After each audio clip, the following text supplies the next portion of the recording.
അപ്പൊ ഇങ്ങനെയാ ഒരു തലക്കറി ഉണ്ടാക്കിയാണ്. നല്ല മുളകിട്ട് വറ്റിച്ച തലക്കറി കപ്പ പുഴുക്കും, തേങ്ങയിട്ട് കപ്പ പുഴുക്കും. അപ്പൊ ഇങ്ങനെ ഉണ്ടാക്കിയല്ലേ. വെളിച്ചെണ്ണ വെച്ചിട്ടുണ്ട്, അത് മെൽറ്റായിട്ട് വരട്ടെ. എന്നിട്ട് നമുക്ക് നിറയെ കടുകും ഉലുവയിട്ട് പൊടിച്ചെടുക്കേ. കടുക് ഉലുവയും പൊട്ടി നമുക്ക് കുറച്ചധികം വെളുത്തുള്ളി ഇഞ്ചിയും ചേർത്ത്. ഇഞ്ചി വെളുത്തുള്ളി സോട്ട വന്ന് ഇനി നമുക്ക് അതിനകത്ത് ചെറിയുള്ളി ഇരുന്നത് പച്ചമുളകും കിഴി ഇട്ടെടുക്കേ. നമുക്ക് കുറച്ച് ഉപ്പ് ആഡ് ചെയ്ത് കൊടുക്കേ. അപ്പൊ നമുക്ക് പൊടികളായ മല്ലിപ്പൊടി, മുളക് പൊടി, മഞ്ഞപ്പൊടി, പിന്നെ ഫിഷ് മസാല ഇട്ടെടുക്കാവേ. നന്നായിട്ട് ഇളക്കി കൊടുക്കേ. കറിവേപ്പില ഇടാൻ പറഞ്ഞ് നമുക്ക് കറിവേപ്പില ഇട്ട് കൊടുക്കേ. എന്നിട്ട് ഇനി നമുക്ക് പുളിവെള്ളം ആഡ് ചെയ്ത് കൊടുക്കേ. ഞാൻ കുറച്ചുകൂടി വെള്ളം ആഡ് ചെയ്ത് കൊടുത്തിട്ടുണ്ട്. ഇനി നന്നായിട്ട് ഒന്ന് തിളച്ച് വരട്ടെ. അപ്പോൾ നമ്മുടെ മീൻകറിയുടെ ചാറ് ഇവിടെ തിളച്ച് വന്നിട്ടുണ്ട്. ഇനി നമുക്ക് വൃത്തിയാക്കി വെച്ചിരിക്കുന്ന തലക്കഷ്ണം നമുക്ക് ആഡ് ചെയ്ത് കൊടുക്കേ. നമ്മുടെ സാൽമണിൻ്റെ തലയാണ് കേട്ടോ.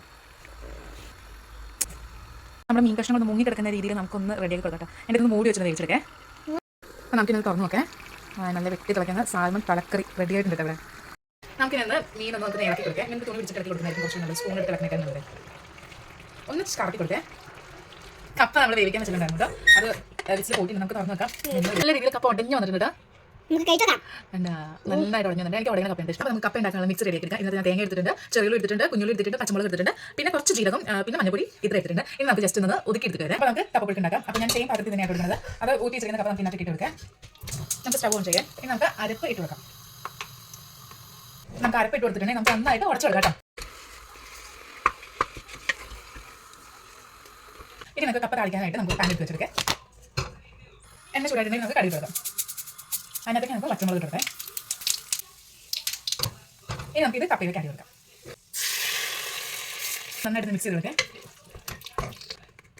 നമ്മൾ കപ്പ പുഴുക്ക് റെഡി ആയിട്ട് എടുക്കാം. നല്ല ചൂട് വറുക്കുന്ന കപ്പ പുഴുക്ക് നമുക്കൊന്ന് ടേസ്റ്റ് ചെയ്തേക്കാം. ചൂട് വറുക്കുന്ന കപ്പ പുഴുക്ക്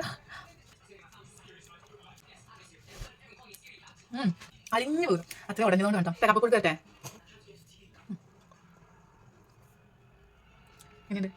സൂപ്പറാണ്. നല്ലതാണോ? എരിവൊന്നുമില്ല, വെറുതെ ഓവറാക്ട് ചെയ്യുന്നു കേട്ടോ. നല്ലതാണോ? അപ്പം അത്രേ ഉള്ളൂ. ബൈ.